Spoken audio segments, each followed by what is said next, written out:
A partir de agora, na Rádio UESB FM, você ouve o programa Observatório Social, na apresentação da professora Luciana Silva e dos professores Luiz Rogério e Fabrício Vieira. Um diálogo participativo sobre saúde, educação, cultura, sustentabilidade, direitos humanos e outros temas que fazem parte do seu cotidiano. Observatório Social, na UESB FM.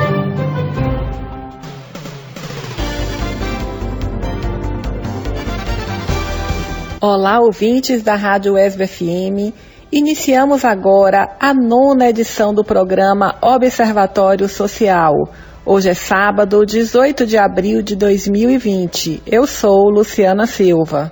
Eu sou Fabrício Vieira. Eu sou Luiz Rogério. Vamos apresentar a pauta do Observatório Social para que os nossos ouvintes e as nossas ouvintes saibam dos temas que serão tratados nesse sábado. Fabrício Vieira, qual é a sua pauta? Bom dia, Luciana. Bom dia, Luiz Rogério. Bom dia, caros ouvintes do Observatório Social. Eu estou trazendo para o programa de hoje uma entrevista com Braulio Zacarias Ferraz. Ele que é advogado, contador e assessor jurídico do Sindicato dos Trabalhadores de Calçados de Itapetinga e de toda a região. Braulio está trazendo uma reflexão acerca das consequências da pandemia no segmento do ramo de calçados, especialmente aos trabalhadores. E aí ele vai falar um pouco sobre a situação da flexibilização das relações de trabalho, as questões relacionadas ao direito do trabalhador nesse processo e também uma reflexão acerca da consequência financeira que isso pode causar na economia e especialmente para as famílias de trabalhadores.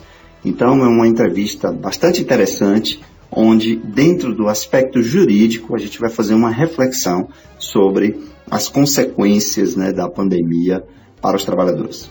E você, Luiz Rogério, com quem você fará o diálogo participativo desse sábado? Bom dia, Luciana. Bom dia, Fabrício. Bom dia, ouvintes do Observatório Social. Luciana, hoje nós vamos conversar com o professor José Patrício Bispo Júnior. Ele é fisioterapeuta, é professor adjunto da Universidade Federal da Bahia, tem mestrado e doutorado em saúde pública e ele vai conversar conosco sobre a situação da epidemia de coronavírus e como que essa falta de um referencial comum para a definição de uma estratégia padrão entre os 3 entes federativos vem comprometendo o êxito ou a eficiência das políticas de saúde. Ele vai falar também conosco a respeito dessa conflituosa relação entre o município de Vitória da Conquista e o governo do estado, no momento crítico, como nós estamos vivendo agora. E vai enfatizar também o papel e a importância do controle social no SUS, com ênfase para a função essencial do Conselho Municipal de Saúde. No momento difícil, nós acabamos, na última quinta-feira, de ter a substituição do ministro da Saúde. Houve a exoneração por parte do presidente Jair Bolsonaro do ex-ministro Luiz Henrique Mandetta. O cenário não é dos melhores e é sobre esse cenário que o professor José Patrício lança o seu olhar e faz a sua leitura, ajudando a gente a entender um pouco o que é que está acontecendo. Você não pode perder, é uma entrevista esclarecedora. Excelente temática, Fabrício Vieira e Luiz Rogério. Eu vou aproveitar para apresentar agora o meu diálogo participativo, que será feito com a doutora Esther Maria de Figueiredo Souza, que é professora da UESB, doutora em educação, conselheira do Conselho Estadual de Educação e com toda essa experiência teórica e prática, doutora Esther vai conversar esclarecendo aos nossos ouvintes o tema educação no contexto de pandemia. E certamente muitas dúvidas pairam, nesse contexto, se é possível aula remota, se não será possível. Tudo isso vamos ouvir e esclarecer, tirar as nossas dúvidas com a entrevista com a doutora Esther. Aguardem.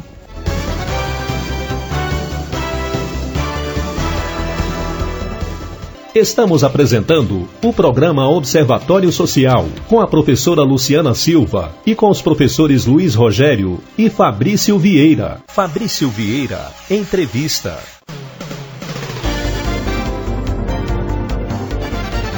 O programa Observatório Social entrevista Braulio Zacarias Ferraz. Ele que é advogado, contador, assessor jurídico do Sindicato dos Trabalhadores do ramo de calçados dos municípios de Tapetinga e região. Braulio, é uma honra poder estar tendo esse bate-papo aqui contigo, tá bem? A primeira pergunta é a seguinte: a pandemia provocada aí pelo coronavírus, né, ela gerou muitos questionamentos na sociedade, com relação especialmente ao funcionamento das empresas, especialmente à manutenção dos empregos e todas as estratégias de enfrentamento desse cenário de crise econômica que vem a reboque aí da crise da saúde. Vamos lá. O ramo calçadista é um dos ramos que mais emprega trabalhadores. Consequentemente, deverá sofrer um impacto muito grande, já que grande parte das estratégias das empresas para conter a crise econômica é o desligamento da sua mão de obra, ou de parte de sua mão de obra. Como é que o sindicato está vendo esse cenário e como é que ele está se preparando ou preparando-se juridicamente para encarar essa situação, esse cenário aí de desolação e de bastante desemprego no segmento? Bom dia, Fabrício. Bom dia a todos os ouvintes do programa Observatório Social da UESB-FM. Queremos deixar claro aqui que a honra é nossa e agradecemos pelo espaço para prestar alguns esclarecimentos para a classe trabalhadora, em especial os trabalhadores do ramo de calçados, Vitória da Conquista, Itapetinga e região. Pois bem, Fabrício, a pandemia causada pelo Covid-19 é algo inédito na nossa geração. Nós sabemos como estamos entrando, mas não sabemos como vamos sair desta pandemia e dos seus efeitos. Efeitos em aspectos sociais, aspectos econômicos, no geral. Em relação ao polo calçadista, nós do Sindicato de Verdade, antes de qualquer medida do governo federal, do governo estadual ou de governos municipais, já havíamos entrado em contato com todas as empresas da base, deixando um canal de diálogo aberto para que fosse negociado qualquer medida que pudesse evitar dispensas de trabalhadores. Infelizmente, no dia 15 agora de abril, na quarta-feira, estive em reunião com o proprietário da empresa Suzana Santos e o proprietário da empresa Trainote. Suzana Santos ela está localizada hoje em 6 municípios: Tarantim, Itapetinga, Macarani, Maiquinique, Iguaí e Patiraguá. E a Trainote só em Tarantim. Essas duas empresas, simplesmente no início de maio, vão dispensar 1.710 trabalhadores que já estão de aviso prévio. Então vai encerrar suas atividades na Bahia. Uma manifesta dispensa em massa, sem qualquer comunicação ao sindicato, sem qualquer comunicação à sociedade, sem qualquer comunicação inclusive ao governo do estado, que tanto ajudou essas empresas com os seus subsídios, que nós sabemos que eles vêm por Nordeste com essa guerra fiscal que é travada há muitos anos. Pois bem, tomada essa medida, o patronal, os proprietários afirmaram que não vão voltar atrás da sua decisão empresarial e que a decisão já estava tomada e que haveria encerramento em cerca de 1.710 dispensas.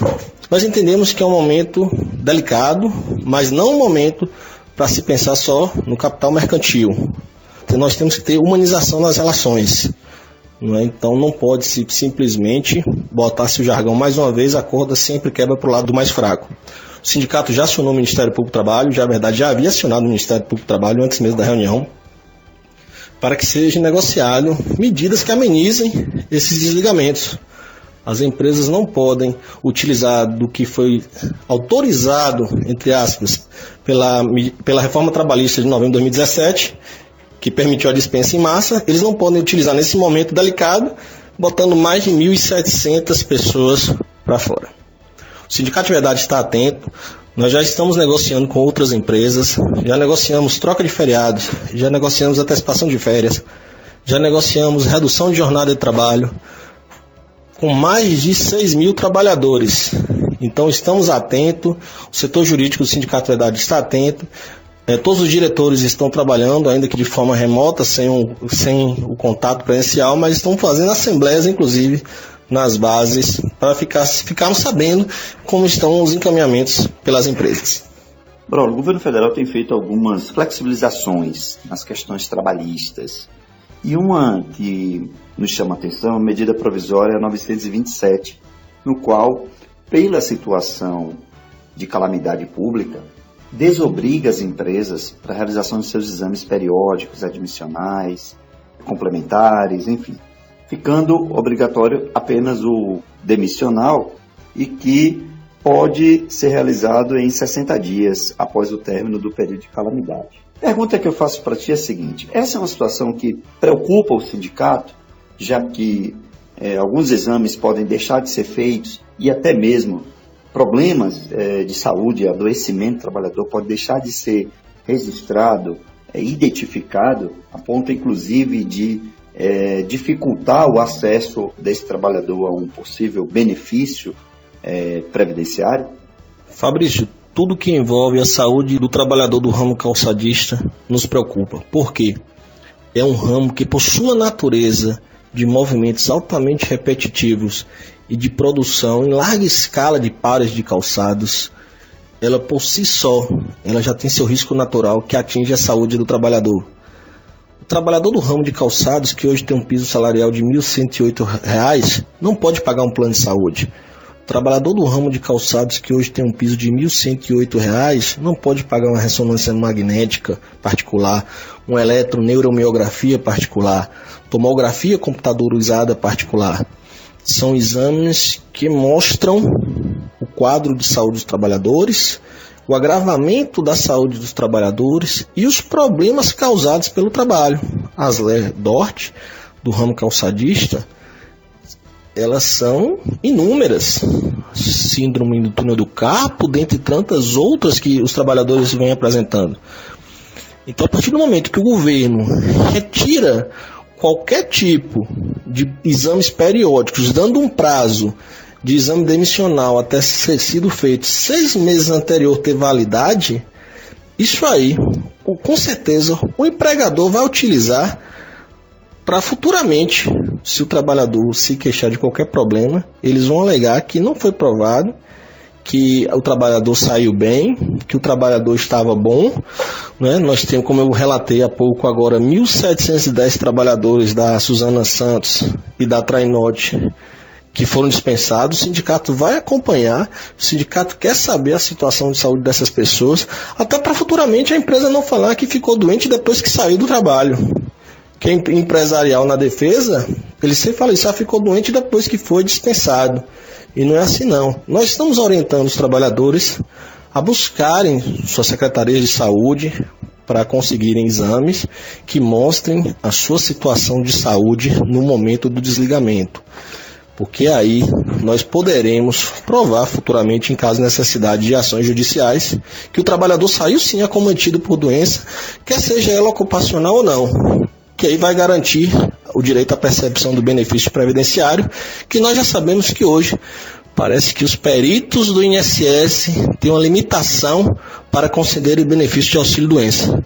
A nossa região de Itapetinga é terrível para o trabalhador não ser aprovado na perícia previdenciária, não ser aprovado o retorno ao trabalho e fica nesse jogo de empurra INSS empresa. Outra questão, Braulio, que também preocupa na medida provisória é com relação à redução da jornada com possibilidade de redução dos vencimentos. Como é que o sindicato tem visto isso e se isso tem gerado questionamentos e dúvidas por parte da classe trabalhadora no quesito redução salarial?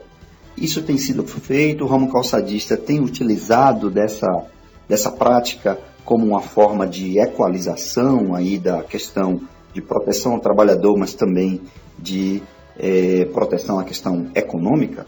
Fabrício, em relação às medidas previstas pela MP 936, dentre elas a redução da jornada de trabalho, nós do sindicato já negociamos com a empresa Vila Rosa, que é uma empresa aqui que tem unidades Fabris em Itambé, na Carani e Catiba. Então nós já negociamos a redução da jornada em 70%, que iniciou-se agora dia 13 de abril e vai até o dia 12 de maio. ou seja, na semana o trabalhador só trabalha um dia cheio e um meio período de um outro dia, já vem sendo aplicado. Em relação aos vencimentos do trabalhador, a sua remuneração, o governo federal entrará com a contrapartida de 70% daquilo que o trabalhador teria direito de seguro-desemprego. Geralmente, nossa base, o seguro-desemprego, fica no salário mínimo, R$ 1.045, embora o nosso piso seja R$ 1.108. Então, o patronal vai arcar com 30% dos R$ 1.108 e o governo com 70% dos R$ 1.045. A redução é pouca para o trabalhador neste momento. Nós entendemos que toda redução é muita, mas neste momento de pandemia causada pelo Covid-19, a redução é pouca. Nós fizemos isso para buscarmos manter os postos de trabalho, que a Vila Rosa, não houve desligamentos na Vila Rosa, exceto os contratos de experiência, deixando esta exceção, que foram sim dispensados os contratos de experiência, mas aqueles contratos que não eram de experiência, todos foram mantidos. Já fizemos um acordo com validade de 30 dias pela própria MP. Quem faz o acordo de redução da jornada, de suspensão, o trabalhador tem direito a uma estabilidade por período igual. Então, esses trabalhadores já estão assegurados nesse período e estamos com o canal de diálogo aberto para promovermos novas reduções do contrato de trabalho. A Vulcabras Azaleia, por exemplo, fez trocas de feriados, trocas por sábados, já que a jornada lá da grande maioria dos trabalhadores é de segunda a sexta, vão trabalhar alguns sábados, até feriados de 2021 já foram trocados e fizemos 2 antecipações de férias já. Então, os trabalhadores da Vulcabras Azaleia, por exemplo, que são mais de 4 mil pessoas, estão de férias coletivas até dia 26 de abril. Dentre férias coletivas e algumas trocas de feriados. A Lieline também, que ele está naquela região de Tororó, Firmino Alves e Bicuí também, já fez antecipação de férias, troca de feriados também. Então, Fabrício, os sindicatos é um momento de diálogo, é um momento atípico, não é? O que nós buscamos preservar são os postos de trabalho e a renda. Não podemos permitir todas as medidas da MP 927 e 936, muitas das quais são inconstitucionais, não é? Que parece que o governo federal quer extirpar o movimento sindical, não é? No momento em que o açoite verbal ao movimento sindical vem sendo propagado aí por pessoas que nunca participaram de uma reunião entre sindicato patronal e sindicato de empregados, né? Pessoas que não participam da reunião não sabem a nossa realidade. Então, o sindicato de verdade de Tapetinga, do ramo de calçados, está aberto. Nós não somos inimigos dos empregadores de forma alguma, mas nós somos a voz e a representação dos trabalhadores. Braulio, outra questão que preocupa é a suspensão do contrato de trabalho. Como é que isso se dá no processo e se isso tem acontecido no ramo calçadista? Haver a suspensão do contrato de trabalho, que não necessariamente significa o rompimento da relação contratual. É possível que seja estendido para todas as atividades? É possível que qualquer relação de trabalho esteja passível dessa suspensão contratual pelo período em que aquele setor, aquela área ou aquela empresa esteja fechada em função das ordens de isolamento social? Fabrício, em relação à suspensão do contrato de trabalho, nós temos uma realidade muito concreta na nossa base de calçados. Por quê?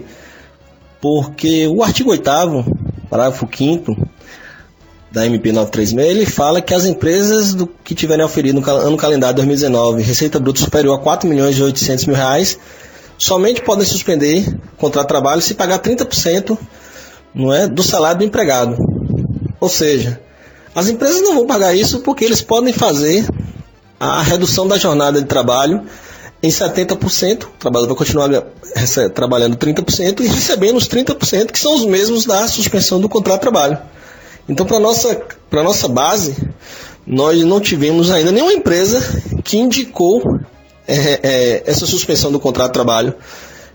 Indicaram sim, redução de jornada, não é? Troca, antecipação de férias, troca de feriados, pagamento de um terço de férias até o dia 20 de dezembro, que seria muito parecido com a última parcela do 13º salário. Eles sinalizaram nesse sentido, mas de suspensão não. Em tese, a suspensão de contrato de trabalho ela pode ser aplicada a qualquer relação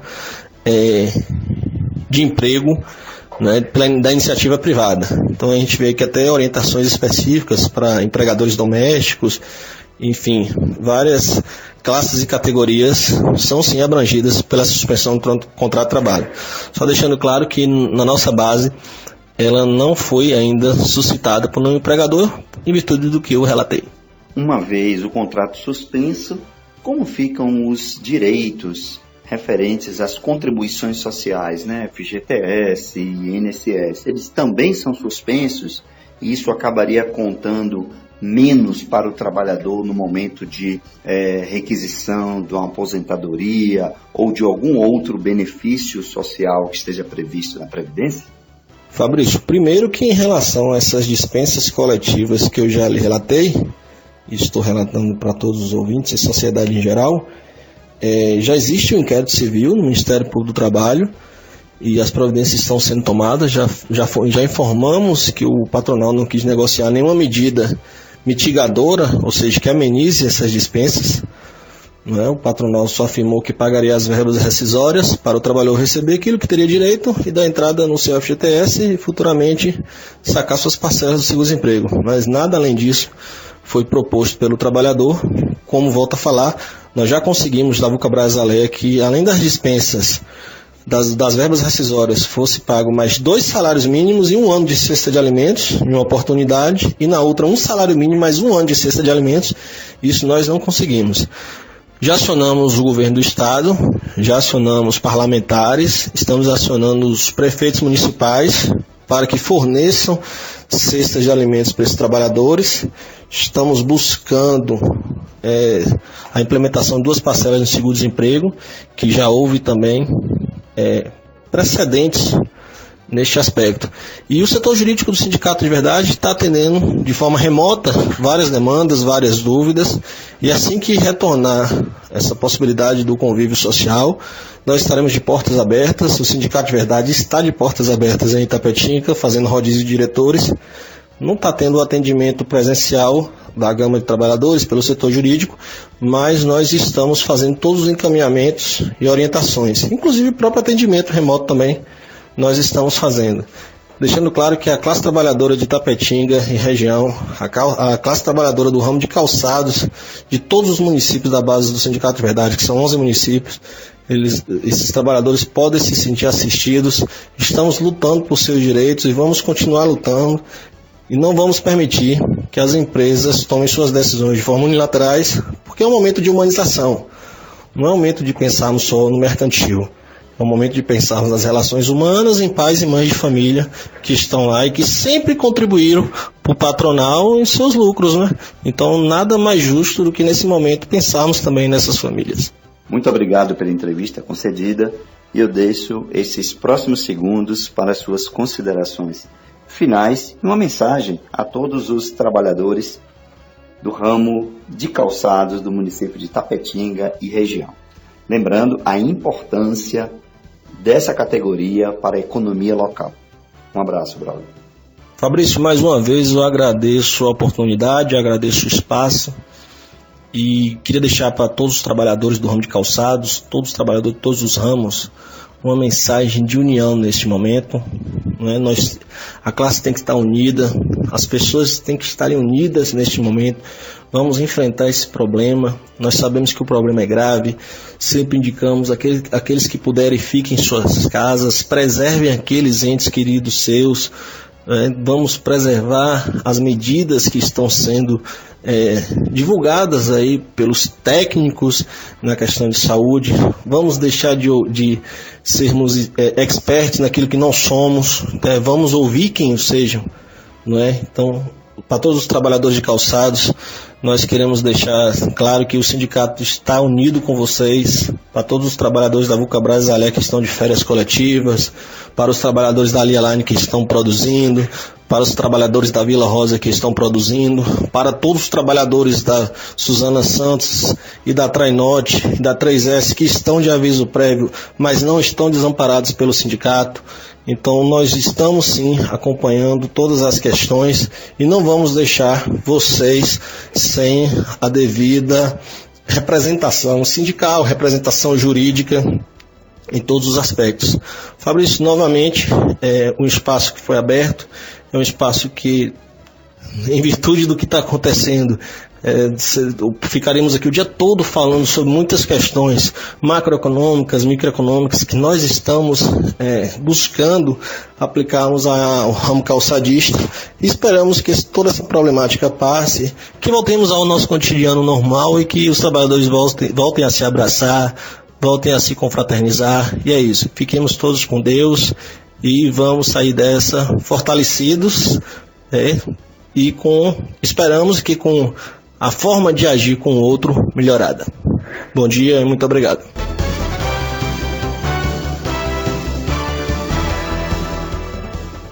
Você está ouvindo o programa Observatório Social.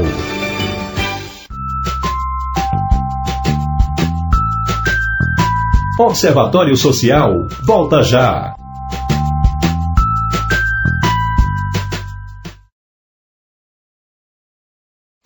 Estamos apresentando o programa Observatório Social, com a professora Luciana Silva e com os professores Luiz Rogério e Fabrício Vieira.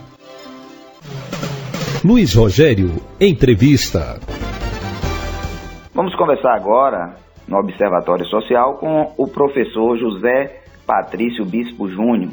Ele é professor adjunto da Universidade Federal da Bahia, é mestre e doutor em saúde pública, tem sua linha de pesquisa e de trabalhos voltada para áreas de política de saúde, vigilância da saúde, gestão e participação social. Professor Zé Patrício, nós estamos observando uma grande instabilidade por parte do governo federal, inclusive com mudanças de quadro num período grave de enfrentamento de uma pandemia. O governo parece não conseguir estabelecer uma linha de conduta que possa integrar estados e municípios no enfrentamento da epidemia. O SUS nos parece hoje sucateado em função de cortes de recursos financeiros, principalmente a partir de 2016. Qual a leitura que o senhor faz diante deste contexto? Qual o seu diagnóstico, pensando-se basicamente no enfrentamento da epidemia e na preservação da saúde e da vida da população brasileira, do estado da Bahia e de Vitória da Conquista? Bom dia, professor.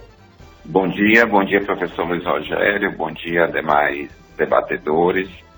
Meu especial bom dia a todos os ouvintes da UESB-FM.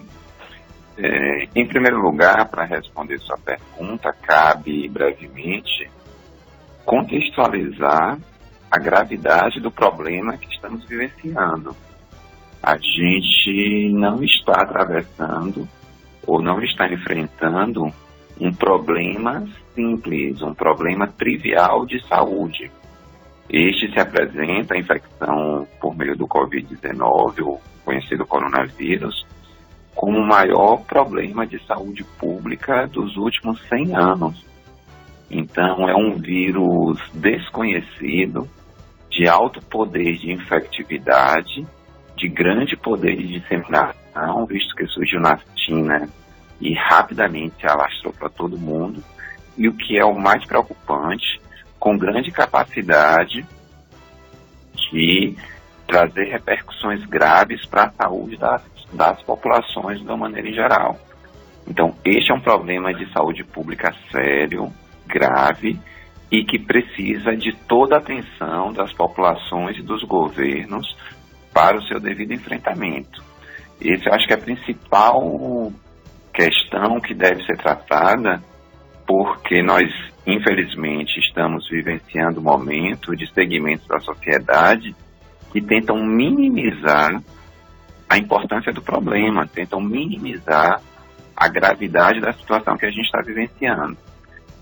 Esse é o principal, talvez, ponto para a gente iniciar o debate, é compreender a dificuldade de enfrentamento de um problema grave e desconhecido. Não existe conhecimento científico suficiente, não existe, eu vou falar mais adiante um pouco disso, capacidade do sistema de saúde suficiente para o enfrentamento do problema, e minimizar isso, ou negar, ou relativizar, é a principal, talvez, dificuldade para o enfrentamento deste. Diante desse contexto, e direcionando mais especificamente para a sua pergunta, a instabilidade do governo ou a indefinição de uma linha de condução para o enfrentamento do problema mostra-se demasiadamente preocupante. Então, as experiências internacionais, as experiências ao redor do mundo, mostram que governos que não tiveram, em países que não tiveram uma linha de ação única e que considerou a gravidade da situação e que conduziu ao isolamento social e o fortalecimento do seu sistema de saúde, tiveram grandes repercussões, tanto do número de infectados quanto do número de óbitos. Então, eu vejo com muita preocupação essa questão da instabilidade dos governos e da indefinição de uma linha de ação. E não estou falando apenas das experiências internacionais dos países europeus. Às vezes as pessoas tentam minimizar, isso aconteceu na Itália, isso aconteceu na Europa, ou também nos Estados Unidos, saindo dos países europeus, mas colocando como se fosse um problema só dos países desenvolvidos. Aqui ao nosso lado, na América do Sul, hoje o Equador vive um problema seríssimo, com aumento enorme do número de óbitos, justamente pelo despreparo dos governos e da sociedade para o enfrentamento do problema. Como é um problema desconhecido, penso e defendo a perspectiva da gente se fundamentar no saber científico e epidemiológico. A gente não pode querer confrontar o saber científico por achismo, por teorias da conspiração, que isso foi experimentado em alguns lugares, ou simplesmente com viés econômico, que isso foi enfrentado, foi adotado em algumas localidades, e como eu falei, levou a consequências catastróficas para toda a população. Especificamente sobre o sistema de saúde, não existe em nenhum país do mundo um sistema de saúde que estivesse preparado para o enfrentamento do problema. Esse é um ponto. Nem os sistemas de saúde, tido como referência no cenário internacional, estavam preparados para o enfrentamento dessa situação tão inesperada como o problema do Covid-19. No entanto, este problema coloca em evidência a importância de termos um sistema público de saúde fortalecido e preparado para o enfrentamento da causa. Esse é um momento, infelizmente, no sofrimento, mas um momento de aprendizado. Perspectivas que, como você colocou no questionamento, que defendiam a ideia de um sistema privado ou de uma saúde individualizada, de uma saúde apenas medicalizada, hospitalocêntrica, fundamentada em planos de saúde, cai por terra nesse momento. Por quê? Porque coloca em evidência um saber clássico e fundamental da epidemiologia que ficou esquecido nos últimos tempos ultraliberais, que saúde não é uma questão individual, saúde é uma questão eminentemente coletiva. Ninguém com um plano de saúde, o melhor plano de saúde, o melhor seguro de saúde, por exemplo, em Vitória da Conquista, vai estar protegido se toda a população não estiver protegida. Então, essa é uma questão que precisa ser retomada, da importância do sistema público, no nosso caso, do Sistema Único de Saúde, fortalecido, preparado, estruturado para o enfrentamento e destinado a todo para o enfrentamento dessa situação. Professor Zé Patrício, Vitória da Conquista tem sido um exemplo emblemático da falta de entendimento entre os entes federativos, entrando em choque constante com o governo do Estado na definição da política, da linha de ação para o enfrentamento do Covid-19 aqui no município. Também entra em conflito direto com o Conselho Municipal de Saúde, cujo papel está sendo muito mal interpretado, inclusive por comunicadores, pessoas da mídia em Vitória da Conquista.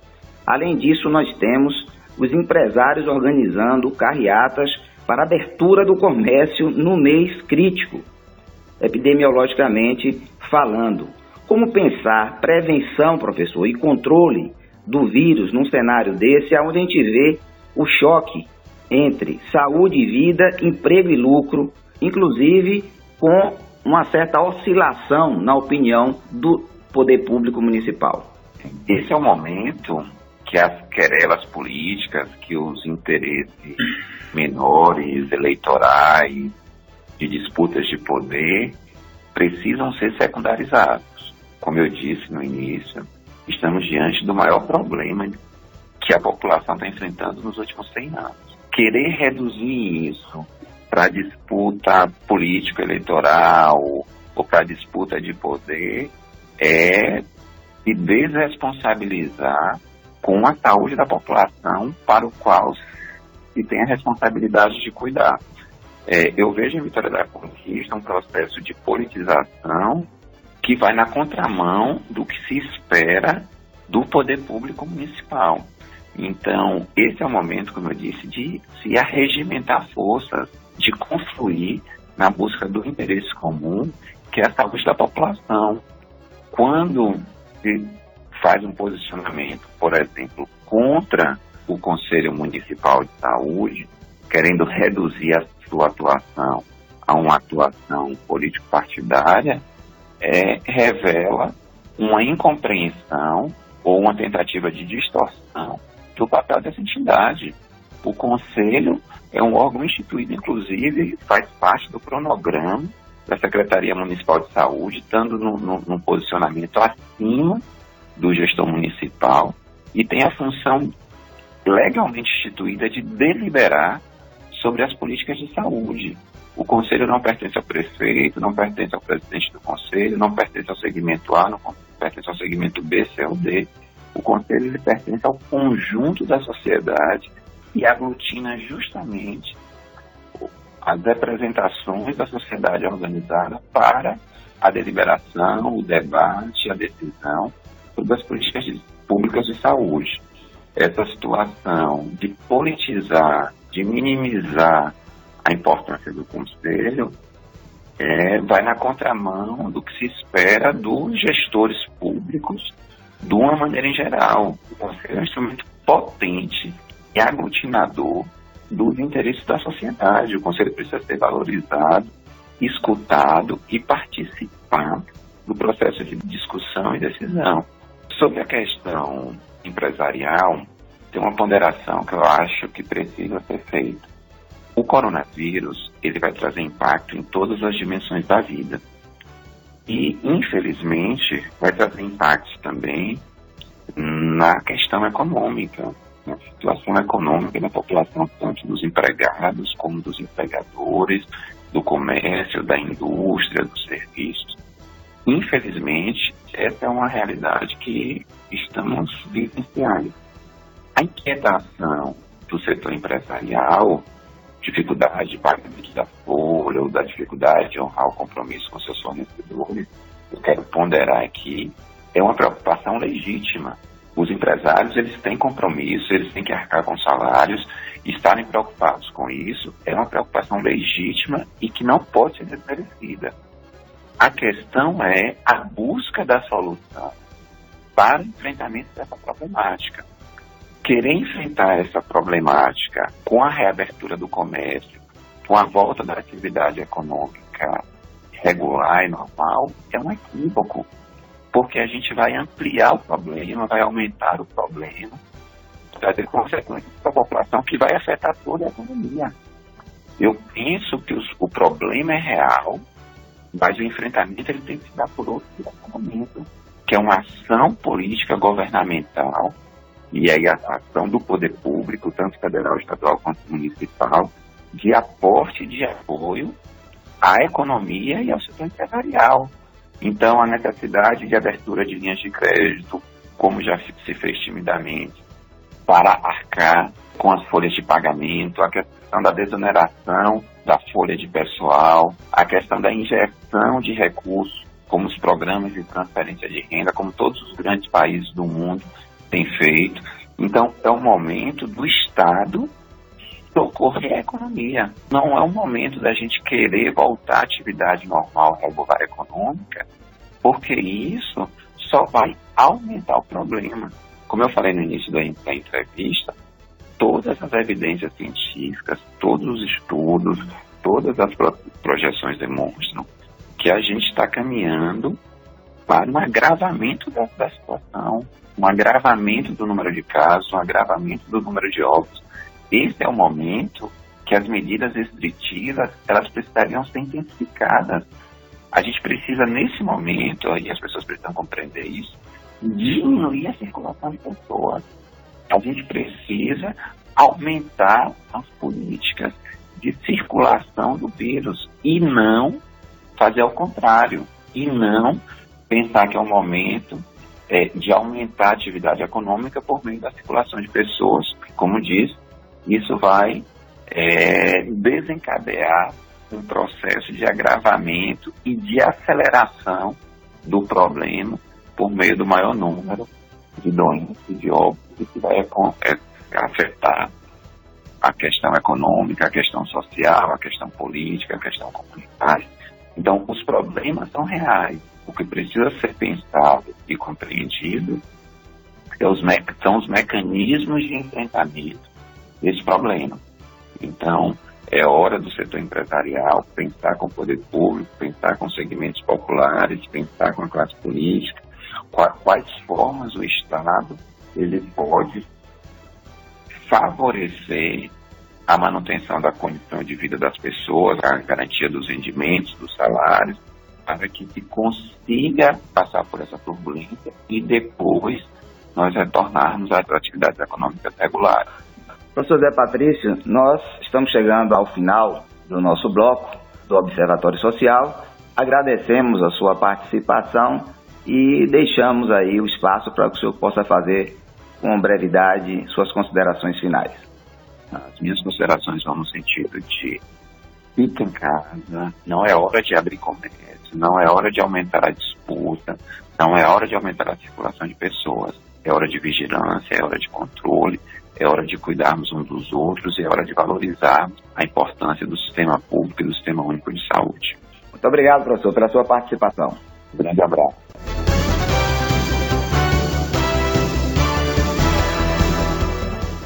Você está ouvindo o programa Observatório Social. Observatório Social, volta já.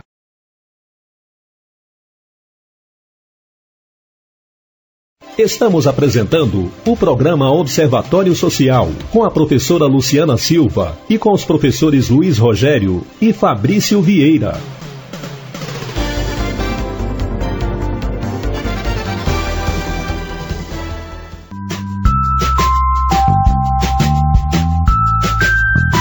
Luciana Silva Entrevista.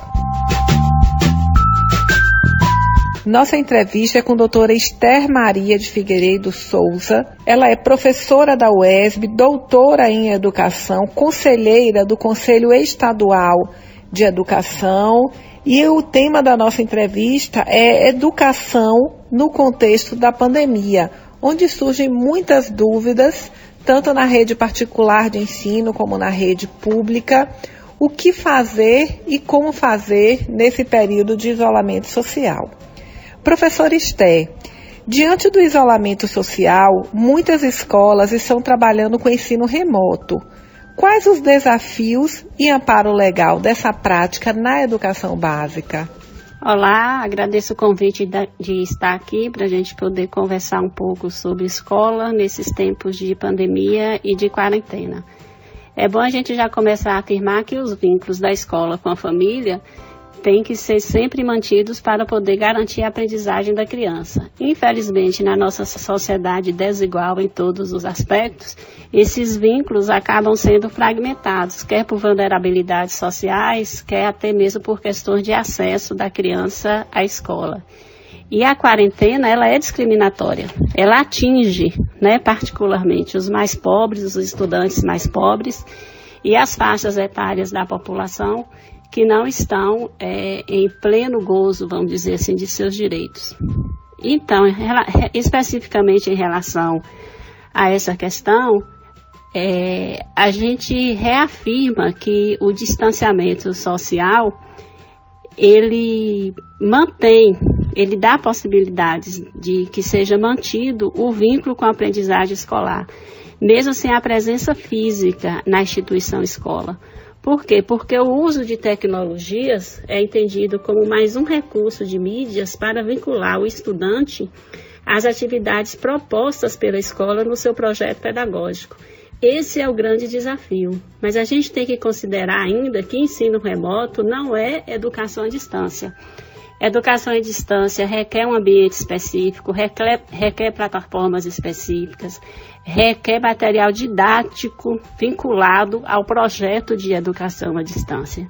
E o ensino remoto, por meio de atividades desenvolvidas pelas escolas, enviadas, para o domicílio dos estudantes, quer por meio de recursos digitais, quer por outros formatos de envio, é respaldado pela legislação, especificamente pela LDB e pela Constituição Federal para o ensino fundamental, para o ensino médio e para o ensino superior, e no âmbito estadual pela Resolução 027/2020 do Conselho Estadual de Educação, publicada agora no final do mês de março, que dá conta de responder várias questões que hoje as escolas ainda não encontram respostas. E não encontram respostas justamente por isso, porque são questões práticas que a legislação nunca se defrontou. A gente está se defrontando agora com esse aspecto de pandemia, vinculadas ao contexto digital. Antes, na época de outros episódios de epidemia no país, a gente não tinha tão vivo a necessidade e as possibilidades do uso de recursos digitais para poder provocar aprendizagens para os estudantes. Professor Esther, a aula remota na educação básica pode abranger assunto novo e ser considerado dia letivo sem reposição posteriormente dessa aula de forma presencial? Eu vou te responder essa questão com uma outra pergunta. Pode ser assim? Então vamos lá. O que se entende por aula remota? Esse conceito hoje precisa ser muito bem compreendido nesse cenário de pandemia de Covid-19. A meu ver, como pesquisadora e como professora formadora de pesquisadora, esse cenário para a educação básica, excluindo a educação infantil, e para a educação superior, mostra para a gente que o que está ocorrendo é um processo virtual de desenvolvimento de formas de aprendizagens pelo estudante, no domicílio do estudante, sustentados por meio diversos de acesso a essas tecnologias. Assim, é necessário que a escola defina o que e por que propor atividade curricular para os estudantes.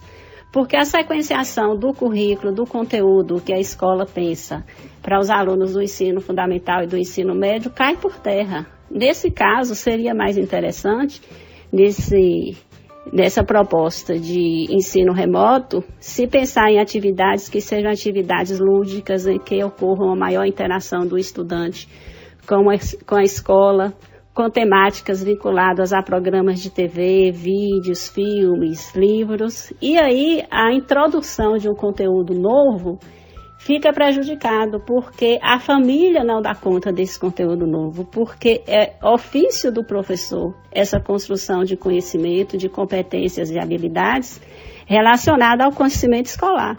A família tem outros conhecimentos, tem outros saberes, mas o conhecimento escolar é específico do professor. E mesmo o professor utilizando de recursos, de tecnologias, a gente tem que considerar que ainda está ausente o par desse estudante. O outro estudante não está nessa troca mediada pela tecnologia, como hoje está ocorrendo. A gente pode encontrar algumas experiências exitosas em que o ensino remoto funcione bem, e aí é um outro cenário para a gente avaliar. Mas considerando as desigualdades sociais e o acesso à informação e à tecnologia, a gente não pode validar, nem orientar que seja introduzido conteúdos novos nesse formato. Então seria bom, caso isso esteja ocorrendo, que as escolas então fizessem uma reprogramação das atividades e atentassem para essas especificidades do público que atinge, que é atendido pela própria escola. Professor Esther, é possível nos municípios a Secretaria de Educação determinar ensino remoto? Sim, já informei isso, que a educação à distância ou as atividades por meio de ensino remoto tem previsão constitucional na LDB e em resoluções do Conselho Estadual de Educação. Então, a Secretaria pode promover isso. E eu acho até importante, né, que nesse período isso seja realmente uma preocupação dos gestores municipais, dos diretores de escola, para poder dar conta dessa situação que a gente está vivenciando na medida do possível. Mas para isso acontecer, sempre tem um mas, né, e esse mas é um dos mais necessários, a Secretaria precisa seguir as determinações do Conselho Estadual de Educação ou do Conselho Municipal de Educação, quando tem sistema de educação constituído. E observar, particularmente, a universalização do atendimento e a condição de acesso dos estudantes, tanto da rede pública quanto da rede privada. Então, a palavra de ordem é mediação não tecnológica nesse momento, mas mediação para poder construir a política de atendimento por meio do ensino remoto, que universaliza esse atendimento a todos os estudantes. Professora Esther, no nosso último programa, nós tivemos entrevista com Lúcia Dória, que é presidente do Conselho Municipal de Saúde, e ela veio apresentando a ausência de diálogo entre a gestão da Prefeitura Municipal com o Conselho de Saúde. E recentemente eu li alguns noticiários dando conta de que a Secretaria de Educação do município de Vitória da Conquista lançou uma plataforma EAD sem que o Conselho Municipal de Educação fosse consultado. A gente sabe da importância, e falei isso no programa passado, dos conselhos que representam o princípio democrático de ampla participação popular. Como que a senhora analisa, o que é que a senhora pode nos dizer dessa determinação da Secretaria de Educação de lançamento dessa plataforma EAD e dessa ausência de diálogo ou de consulta ao Conselho Municipal de Educação? Os conselhos de educação são conselhos previstos na Constituição Federal, então são órgãos de Estado, tanto os conselhos municipais como conselhos estaduais de educação e também, claro, o Conselho Nacional. E dentre as atribuições do conselho tem, além da função normativa e fiscalizadora, tem a função de regulação do sistema de ensino. E nesse caso específico aqui da política educacional de Vitória da Conquista, nesses tempos de pandemia, esse diálogo se faz mais do que necessário para que o Conselho tenha possibilidade de formular e de sugerir ao órgão executivo, que no caso é a Secretaria de Educação, como universalizar e de que forma adequar o calendário escolar na impossibilidade do ensino remoto para garantir os direitos dos estudantes. Então, se nós já estamos em pandemia, é bom a gente ficar alerta para que se não constitui um pandemônio educacional, porque o decreto do prefeito municipal indica pela suspensão das aulas e indica possibilidades também de atendimento, mas esse atendimento não é por um desejo específico da secretaria, é pelo diálogo por meio dos conselhos e dos dirigentes das escolas municipais. Professora Esther, nós não temos no Brasil um sistema único de educação. Isso faz falta nesse momento? Sim, nós não temos um sistema único de educação. Ou melhor, nós não temos um sistema de educação, nós temos um sistema de ensino. E o sistema de ensino fica muito na responsabilidade dos municípios e do Estado. Há um projeto de lei no Congresso para instituir o sistema de educação. Isso não foi pautado, mas já há pareceres, mas ainda não foi nem pautado nem aprovado. Eu acho que a gente tem que abordar também o sofrimento que os professores estão passando nesse momento, né? Os professores estão realmente pedindo, apelando, né, para que os alunos aprendam, para que seja garantida a aprendizagem, para que seja garantido o direito de aprender e de estar na escola como instituição formadora, tanto de professores como para alunos. Professora Esther Figueiredo, a equipe do Observatório Social agradece a sua participação e colaboração. Obrigada. Agradeço essa nossa conversa e estamos por aqui desejando que saúde e alegrias, que a gente volte a se encontrar em um momento maior. Obrigada.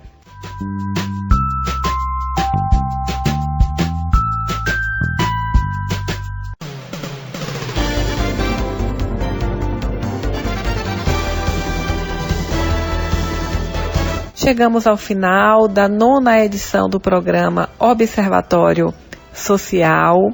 Gostaríamos de agradecer aos entrevistados que fizeram o diálogo participativo, José Patrício, Esté Figueiredo, Braulio Zacarias, na certeza de que o conhecimento constrói cidadania. E desejamos a você, nosso ouvinte, um bom final de semana. Bem, pessoal, um bom final de semana. Muito obrigado pela audiência. Continue conosco no Instagram, observatório.social.vc. Bom final de semana. É isso aí. Um abraço para você, Fabrício, para a Luciana, para o nosso apoiador técnico, Dácio Alves. Lembrando aos ouvintes do Observatório que quem tiver interesse de acessar as edições do nosso programa poderá fazê-lo através do portal do sudoeste.ba.blogspot.com. Vou repetir, portal do sudoeste.ba.blogspot.com. E aí você vai ter acesso a este programa, por exemplo, se você tiver interesse, inclusive, de compartilhá-lo aos nossos ouvintes. Bom final de semana, até o próximo sábado. E não se esqueçam, fiquem em casa. O isolamento social é importantíssimo para a proteção da saúde nesse momento de epidemia de coronavírus.